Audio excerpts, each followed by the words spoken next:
Welcome to Etabs, an extremely versatile and powerful object-based program with many features and functions for the analysis and design of buildings.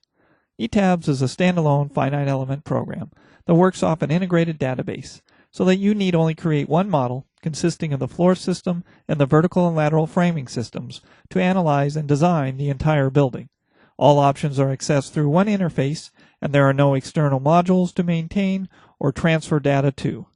This tutorial will illustrate the fundamentals of working with Etabs, and will show how quickly and easily a model can be created. At the completion of the tutorial, the building shown will have been created, analyzed, and designed. Our project will be a 4-story building where the first story is 15 feet, and the remaining stories are each 12 feet high. The bays are all 24 feet by 24 feet, and the lateral system will be steel moment frames. No beam may exceed a depth of a W18. We start by setting the building grid and story dimensions. Check the box in the lower right corner to make sure that the units are correct, in our case kip inches. Click the File menu New Model command, and on the New Model form select No, as our model will be completely new. The building plan grid system and story data form is used to specify our grid line and story data. Set the number of stories equal to 4, and type 15 feet for the bottom height. The program will automatically convert to inch units. Select Grid Only and click OK. Our building grid is complete. Next, we will define an auto-select section list, which is simply a list of sections that may be assigned to frame members. When an auto-select section list is assigned to a frame member, the program can automatically select the most economical, adequate section. Because we are restricted to a maximum beam depth of 18 inches, we will create an auto-select section list that contains W16 and W18 beams. Click the Define menu Frame Sections command, and on this form, click the drop-down box that says Add Auto-Select List. Type AutoLat Beam for the list name, and scroll down on the list of beam sections until you find W16 by 26. Click once on this beam, and holding the Shift key down, scroll down further until you find W18 by 175. Click the Add button, and note that the program will use the median section as the starting section.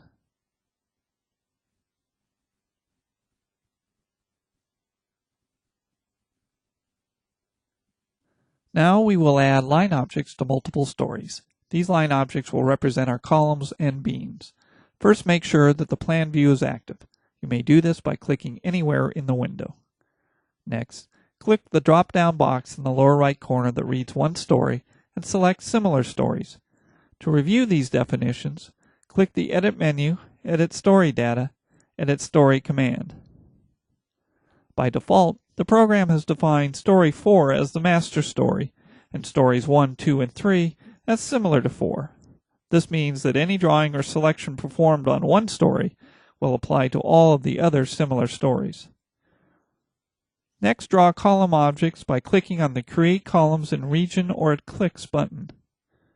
Make sure that the property item is set to ALAT Call, which is a built-in auto-select sections list used for lateral force-resisting columns. Click in the Angle Edit box and set the angle to 90 degrees to rotate the columns 90 degrees from the default settings. To draw the first column, left-click at the intersection of grids D1. We will add another column at D2, and note that the columns are displayed over all 4 stories because of similar stories being active. Now change the angle from 90 to 0 and draw the remaining columns in one action by windowing using a selection box. Click the Select Object button, and holding the Control key down, click in the plan view on column A2. Select the column in the list, and note that the status bar in the lower left corner indicates 4 lines have been selected. Repeat the process at B2, A3, C3, and C4. The status bar should show 20 lines selected. Click the Assign menu, Frame Line Local Axes command, and select the Major Direction is Y option. The selected columns rotate 90 degrees. Notice that the local axes of the columns are displayed. These axes may be shut off by clicking on the Assign menu, Clear Display of Assigns. During development, make sure to save the model often by using the File menu Save command. Next, we will draw the lateral force resisting beam objects. First, make sure that the plan view is active, and then click the Create Lines and Regions or Eclipse button. Click on the Property Edit box and scroll down to select Auto Lat Beam, the Auto Select Sections list we created and named previously. Left-click once on grid line D between 1 and 2. Note that the beams are created at all levels due to similar stories being active. Draw beams on grid lines 1 and 2 in a similar manner. Now draw the remaining beams in one action by windowing around the grid lines using the selection box technique. Click the Select Object button and left-click once on the beam located on grid line C. This selects the beams at this location for deletion. Now we will draw the secondary infill beam objects. Once again, make sure that the plan view is active and click on the Create Secondary Beams in Region or Eclipse button. Make sure that the property item is set to AComp Beam, an auto selection list for composite secondary beams. Left-click in the bay bounded by C, D, 1, and 2 to draw the beams. Draw the remaining infill beams by windowing around the other bays. Next, go to the Select menu, Intersecting Line command. Left-click the mouse next to the beams to be selected, and while holding the button down, drag across the beams. The selected beams may now be deleted. In this step, floors will be added to the building by drawing floor area objects. Again, make sure that the plan view is selected and click the Draw Areas button, and check to make sure that the property selection is Deck 1. Also check that the Snap to Grid Intersections and Points command is active. Click once at column A1 and every other corner as you move clockwise around the model to draw the outline of the building.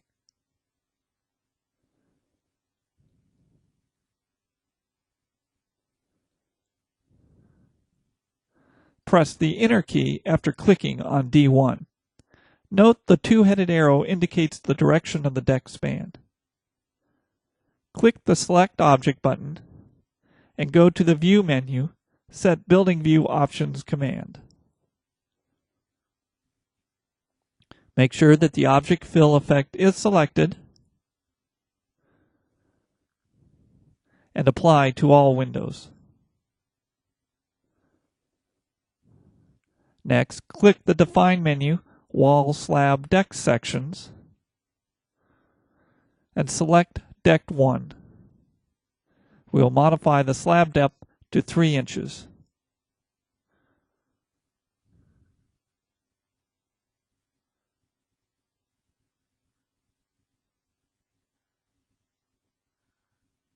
Now we will add some dummy area objects that have no mass or stiffness to the model to be used for the application of a wind load. We will add the first of these objects in an elevation view. Select the 3D view as active and click on the elevation view button. Select grid line A and click OK. Click the Create Areas at Click button and select None from the drop-down Property Edit box. Click once in each of the bays to add the dummy area objects.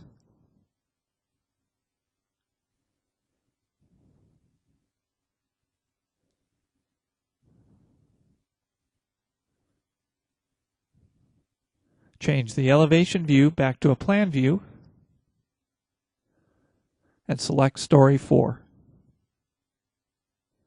Click the Create Walls in Region or Click button and click on grid lines C, B, and D to add dummy walls in these bays at all levels due to the Similar Stories feature. Click the Select Object button to return the program to the Select mode, and change the right window back to a 3D view. In this portion of the tutorial, we will apply vertical and lateral static loads to our model, consisting of dead, live, earthquake, and wind. The loads to be applied are as shown. The program will automatically calculate the IBC earthquake load and the ASCE wind load. Start by clicking on the Define Static Load Cases button. Note that there are two default load cases, dead and live. Click on Live and select Reduce Live from the Type drop-down list. Click the Modify Load button to change to a reducible live load. Click in the load box and type a new name, SDead, for Superimposed Dead Load, and select SuperDead for type. Click the Add New Load button. Repeat this action for a load named Cladding.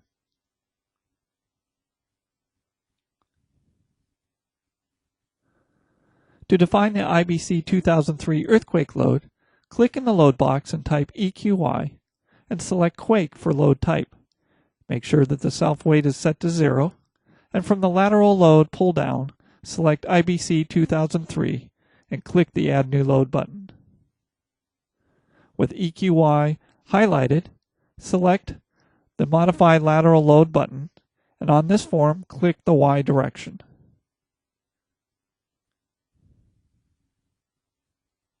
To define the ASCE 702 wind load, click in the load box and type WindX, and select Wind for the load type.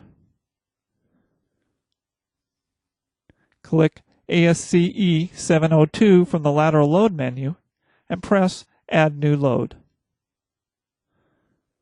With WindX highlighted, click the Modify Lateral Load button and select the Exposure from Frame and Area Objects option.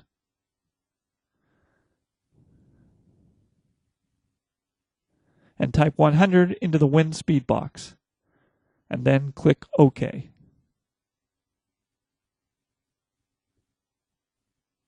Next, we will assign the gravity loads to the model. Make sure that the plan view is active and that the Similar Stories is selected. Click anywhere on the deck in between beams to select the deck. Click the Assign Shell Area Loads Uniform command and select SDead on this form. Hold down the Shift key and double-click in the load field to bring up the calculator form. Make sure that pound-feet is selected and type in 35. The program will automatically convert to kip inch units. Again, click anywhere on the deck but not on a beam, and select the Assign Shell Area Loads Uniform command. Select Live and enter 100 in pound-feet units.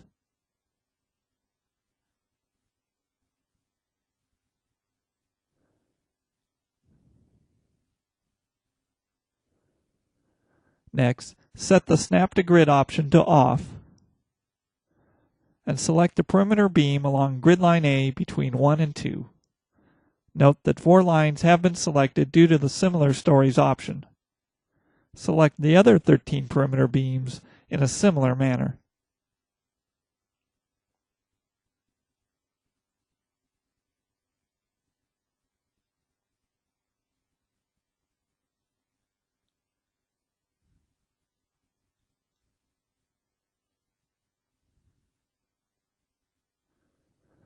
Once all the perimeter beams have been selected, click on Assign Frame Line Loads Distributed and choose Cladding from the load cases. Using pound-foot units, assign a value of 250 to the Uniform Load option.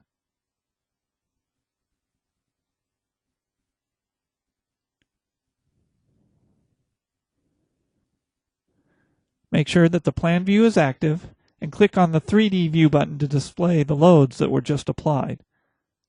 Click the Assign menu, Clear Display to remove this display, and then return the view to a plan using the Plan View button.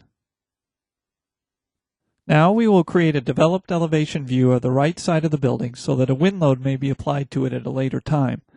Start by clicking on the Draw menu, Draw Developed Elevation Definition command. Type right in the edit box for our elevation name and click Add New Name.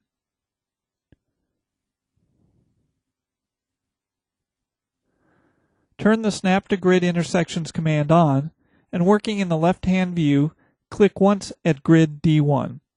Then moving counterclockwise, click at D2, B2, B3, C3, and C4 in that order. When all the points have been clicked, press Enter to finish the drawing and press the Escape key to exit the draw mode. Next, click the Elevation View button and select Right and click OK. The developed elevation is an unfolded view of our right elevation. It is indicated on the 3D plan by the cyan colored lines. Now return the elevation view back to a plan view by clicking on the Plan View button. Next, we will assign wind loads to two sides of the building, utilizing the developed elevation just created. Typically, positive wind pressure coefficients are applied to the vertical surface of an area object, generating load in the positive local 3-axis direction. Set the 3D view as active, and click on the View menu, Set Building View Options command. Set the Area Local Axes option to On. Note that the 3 or blue axes for the dummy area objects point in the positive X direction. Click the Rotate 3D View button and spin them all around to see the other side of the building. Confirm that the 3 axes on this side are also in the positive X direction. Through the Set Building View Options command, uncheck the Area Local Axes and click OK. With the 3D view active, click on the Elevation View button and select A. Draw a selection box around the entire elevation to select all of the area objects, and then click the Assign menu, Shell Area Loads, Wind Pressure Coefficient command. Make sure that the load case is Windex and that C sub P is set to 0.8 and that the windward option is checked. With the Elevation View active, click on the Elevation View button once again and select Right. Draw a selection box around the entire elevation once again and pull up the wind pressure coefficient form. This time set C sub P equal to 0.5 and check the leeward or sides option.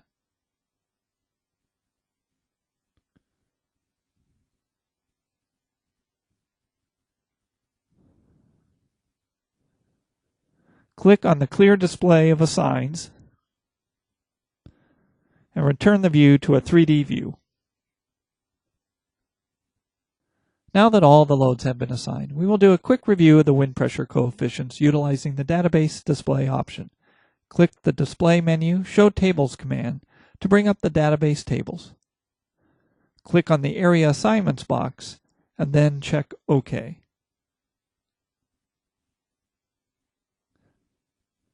Go to the drop-down list and select Area Wind Pressures. Each row in the corresponding table represents one area object. Note that the fifth column displays the C sub P coefficients that were previously input for the vertical area objects. The next three columns display the X, Y, and Z components. Notice that all the load is in the positive global X direction as desired. Now we are ready to analyze the object-based Etabs model, which we can do by clicking on the Run Analysis button or through the Analyze menu Run Analysis command. A window will open displaying Analyzing, Please Wait, and data will roll across the screen as the program executes each portion of the analysis. When the process is complete, the program automatically displays a deformed shape of the model, and the model is locked, preventing any changes that would invalidate the analysis results. Next, we will graphically review our analysis results. Make sure that the 3D view is active and click on the Elevation button and select one. Click the Display menu, Show Member Force, frame forces command to generate member force diagrams. Select dead static load and moment 3-3.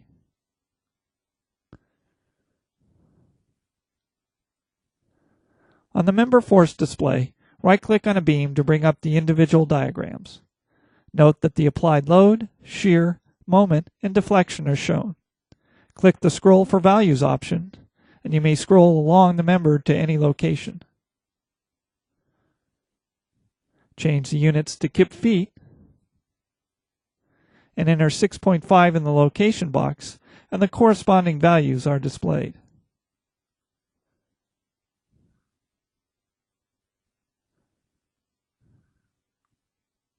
We will reset the view by clicking on the display menu Show Undeformed Shape command. Now that the analysis is complete, we can start the design process. In the plan view, right-click on one of the secondary beams. Note that the program has assigned composite beam as the design procedure. Due to the fact that the beam lies in a horizontal plane, the ends are pinned and it is an I-shaped steel section. Review the information on the other tabs and then click OK. Click the Options menu, Preferences, Composite Beam Design command, and make sure that the design code selected is AISC LRFD 99.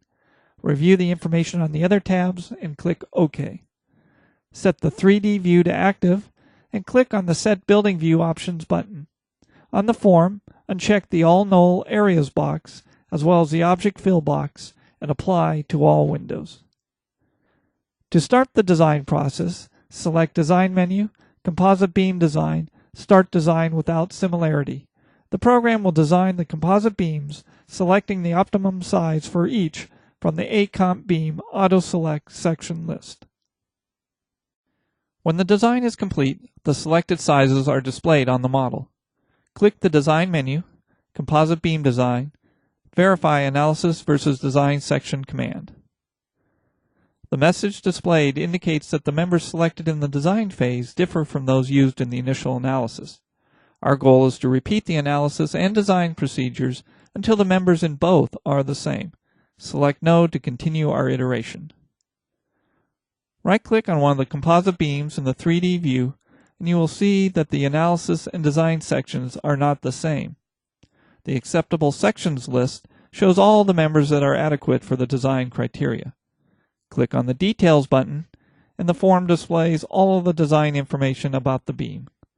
Review the information on the other tabs, and click on the X to close the form. To rerun the analysis, using the members just selected in design, click the Run Analysis button.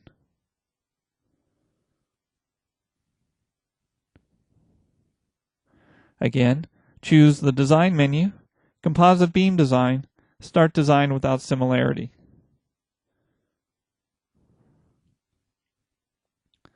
Once the members have been designed, click the Design menu, Composite Beam Design, Verify Analysis versus Design section command. All analysis and design sections now match. As a final check, select the Design menu, Composite Beam Design, Verify All Members Pass command, which shows that all members have passed the design check. Click the Select All button to select all the objects in the model. Next, select the Design menu, Composite Beam Design, make Auto Select Section Null command, and click OK to remove the Auto Select Section List assignments and replace them with the current design sections. Next, click the Clear Selection command. Next, we will design the steel frame portion of our building. First, check under the Options Preferences command that for steel frame design, we are using the AISC ASD01 code. Next, make the plan view active and right-click on a lateral force-resisting beam on one of the grid lines. Review the information and note that the design procedure is steel frame.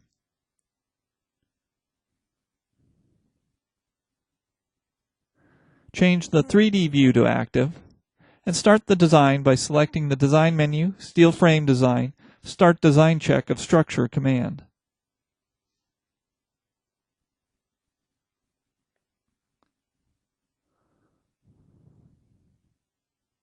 The initial design is complete, and this form indicates that the design sections chosen differ from those of the initial analysis, which were simply the median weight sections from the auto-select list.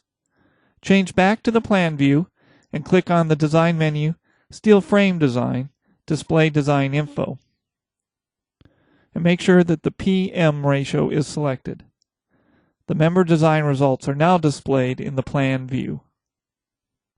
In the plan view, right-click on a primary beam to bring up the Steel Stress Check form. Note that the analysis and design sections are different. Also note that the program automatically generated code-specific design load combinations. Click on the Details button to bring up a detailed calculation sheet for this beam, which can be printed out. Close these forms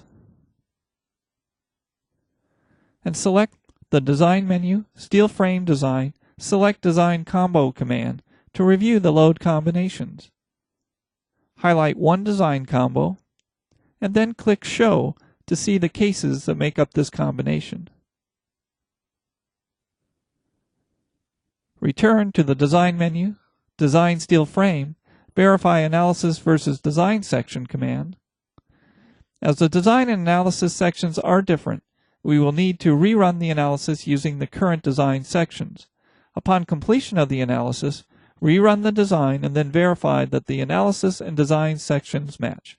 If they do not, perform the cycle once more. This concludes this tutorial.